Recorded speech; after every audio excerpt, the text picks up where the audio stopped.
எந்த கோயில் வேணாலும் நீ கட்டிடலாம். சிவனாலயம் கட்டுவது, சிவனாலய திருப்பணி செய்வது என்பது சாதாரண விஷயம் அல்ல. அவனை கும்பிடுறதுக்கே அவனுடைய அனுமதி வேணும். அவனருளாலே அவன் தாள் வணங்கி, அதெல்லாம் தாண்டி அவனுக்கு திருப்பணி செய்யணும் என்ன வேணும்?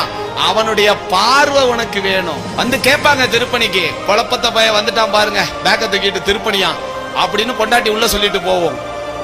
காதுல வாங்காத, அது ஊழ்வினை வந்து அவங்க மூலியமா நம்ம காதுல உறுத்தும். ஏன்னா நீ திருப்பணிக்கு பணம் கொடுத்துட்டீங்கன்னா உன் பாவம் அறுபட்டு போயிடும். இது சத்தியம். பல செல்வந்தர்கள் வெளிநாட்டுக்கு போறான், கோடி கோடியா அள்ளி கொடுக்குறான், போய் தமிழ்நாட்டில் சிவாலயத்தை கட்டு. அவன் பைத்தியமா? கோடி கோடியா பணத்தை அள்ளி நீ நினைச்சுட்டு இருக்க.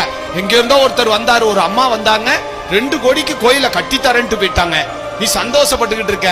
அந்த அம்மா உனக்கு கிடைக்கிற பாக்கியத்தை லாரி வச்சு அள்ளிட்டு போகுது.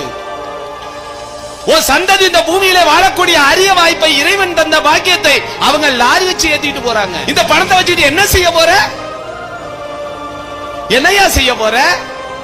சத்தியமாக சொல்கின்றேன், உங்களுடைய சந்ததிகள் இந்த பூமியிலே வாழையடி வாழையாக 16 செல்வத்தோடு வாழ வேண்டும் என்று சொன்னால் இந்த ஆலயத்தையும் ஆலய சொத்தையும் சத்தியமாக நீங்கள் பாதுகாத்தே ஆக வேண்டும்.